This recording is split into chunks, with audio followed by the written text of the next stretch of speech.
Halo semua, kembali lagi bersama gue Alan di channel Idilah Masa. Sorry nih, gue belum bisa konsisten ngebuat konten selama ini, dan alur cerita game RDR 2 bakalan gue stop karena filenya hilang dan gue malas lagi buat ngedownloadnya. So kedepannya gue bakalan untuk mencoba konsisten, ya minimal 1 minggu 1 video. Di kesempatan kali ini gue mau ngebahas alur cerita film Pemersatu Bangsa. Film ini berjudul 365 Days. Film yang dirilis pada tahun 2020 bergenre drama romansa ini menceritakan sebuah anggota mafia yang jatuh cinta kepada seorang wanita, dan ia menculiknya lalu memberi wanita tersebut 365 hari untuk mencintai si pria.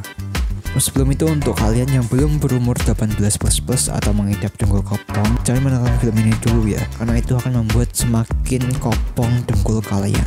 So, daripada penasaran, langsung aja ke alur ceritanya. Let's go.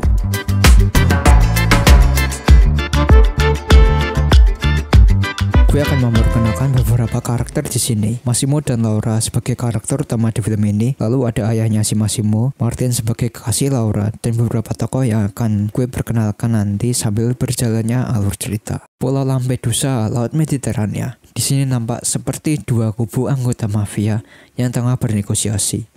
Dari percakapannya nampak itu adalah perdagangan manusia. Ayah Massimo nampaknya menolak tawaran tersebut dan berpaling menghampiri Massimo yang nampak memandangi sebuah wanita yang berada di pinggir pantai. Di saat ayahnya sedang memberikan wejangan kepada Massimo, tiba-tiba ada yang menembaknya dari kejauhan. Ayahnya pun tewas di tempat dan Massimo mengalami kritis akibat peluru yang menembus ayahnya dan mengenai dirinya. Cerita langsung melompat ke 5 tahun setelah peristiwa penembakan tadi, tepatnya di San Francisco. Kini nampak Massimo menjadi CEO dari bisnis warisan ayahnya dan tengah mengadakan sebuah rapat untuk mengambil alih saham ke tangannya. Di satu sisi, Laura sebagai direktur pemasaran sedang juga berdiskusi lantaran di tempatnya ia bekerja sedang mengalami penurunan. Di saat keduanya selesai rapat, di tengah jalan, Laura malah membuka bajunya, mungkin karena dia sakne kali ya. Dan Massimo nampak melihat sebuah video yang nampaknya seperti Laura. Di sini kita belum mengetahui kenapa Massimo memiliki video tersebut.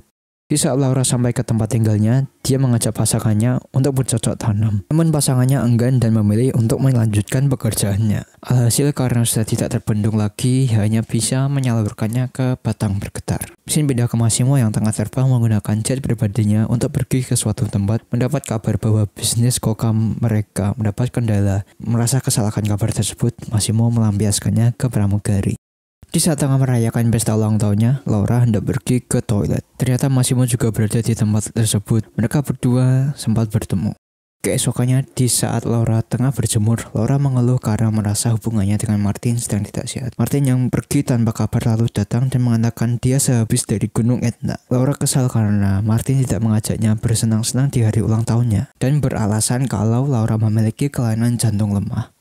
Kesalahan hal tersebut, Laura pergi berjalan-jalan sendiri mengelilingi kota hingga petang pun tiba.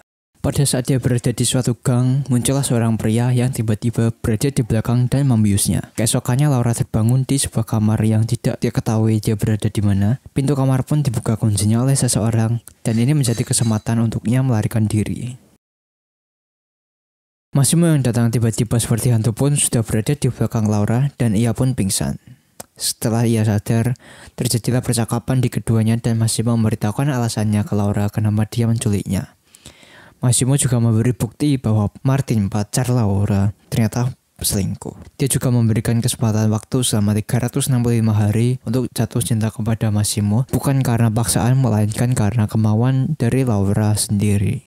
Datanglah asisten Massimo dan memberitahukan bahwa ada urusan bisnis yang harus melibatkan kehadiran Massimo. Laura pun diantar oleh salah satu asistennya. Massimo menghampiri pengkhianat dalam bisnis keluarganya karena dia menjual anak-anak ke rumah bordil, dan itu dianggap memalukan nama bisnis keluarga Massimo. Laura yang hendak melarikan diri malah melihat pengeksekusian si pengkhianat tadi tepat di depan matanya secara tidak sengaja. Karena dia mengidap jantung lemah, ia pun seketika jatuh pingsan. Baginya, Massimo memberitahukan alasan mengeksekusi kepada si Laura dan menyuruhnya untuk bersiap karena dalam 2 jam ke depan mereka akan pergi berlibur, kata Massimo. Setelah berbelanja pakaian ke sana kemari, Laura masih berusaha melarikan diri, namun masih belum bisa. Mereka berdua bercakap-cakap dan Massimo mengatakan dia tidak akan menyentuh Laura tanpa seizin Laura. Mengetahui hal tersebut tampaknya ada rencana tersembunyi yang dipikirkan oleh Laura dan memintanya untuk menyiapkan makan malam yang normal saja. Ia pun berdandan untuk makan malam dan nampak sangat cantik di mata Laura. Massimo meminta tolong kepada Laura untuk mengajarinya cara bersikap gentle untuk Laura. Keesokannya, Massimo tiba-tiba sudah berada tidur di sebelah Laura. Ia pun melepas bajunya untuk mandi. Massimo yang terbangun pun juga ikutan mandi. Laura malah salah fokus nih sama keris pendem milik Massimo. Scene berpindah ke pesawat di mana mereka hendak terbang ke Italia, kampung halaman Massimo. Sesampainya di bar hotel, Massimo nampak sedang membicarakan bisnis dan Laura menggoda orang sekitar dengan mandi di air mancur hotel tersebut. Setelah mengganti pakaian, Laura menghampiri kamar Massimo. Laura nampak sedikit memancing Massimo, namun dia nampak masih gengsi. Saat Laura hendak meninggalkan kamar, pintu ternyata terkunci dan Laura dibaringkan di kasur tersebut sambil diikat. Massimo membuat seakan Laura menyesal karena dia tidak menyentuh pusakanya dan tak lama datanglah pelayan yang nampaknya pramugari yang ada di awal scene tadi. Terjadilah adegan pembersihan pusaka yang disaksikan oleh Laura di depan matanya secara langsung. Massimo mengatakan bahwa mereka akan pergi ke klub miliknya dan menyuruh Laura untuk berdandan. Namun ia malah berdandan sangat minim dan cukup terbuka. Bahkan sampai Domenico, si asisten Massimo, pun merasa khawatir.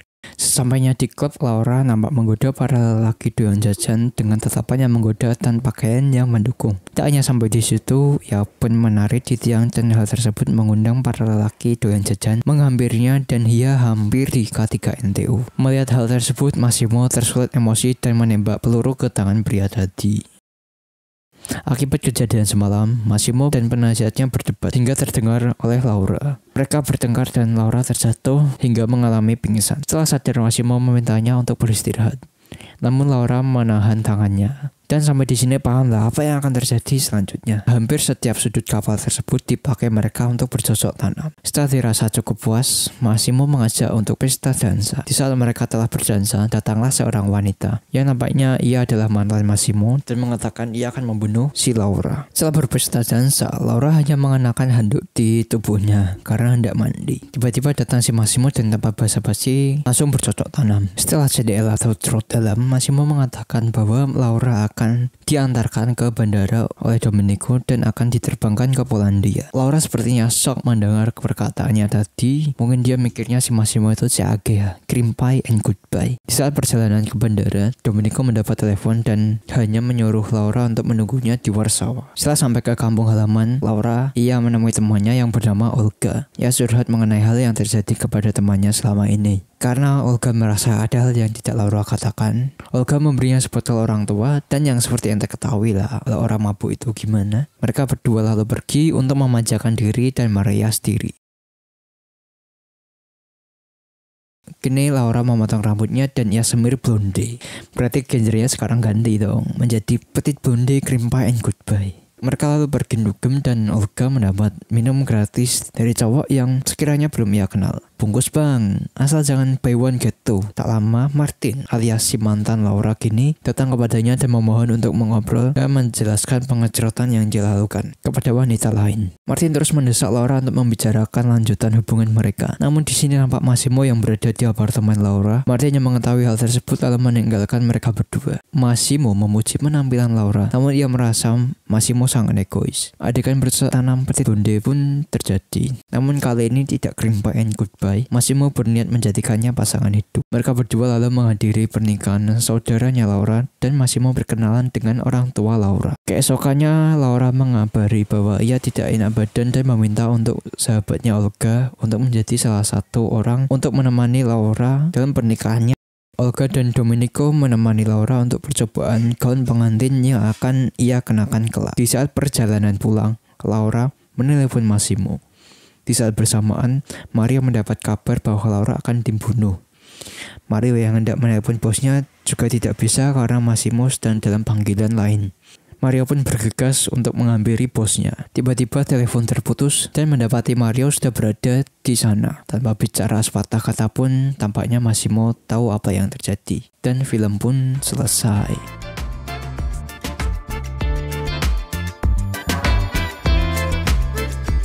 Dan siapa sih pengeksekusi Laura pun belum jelas siapa.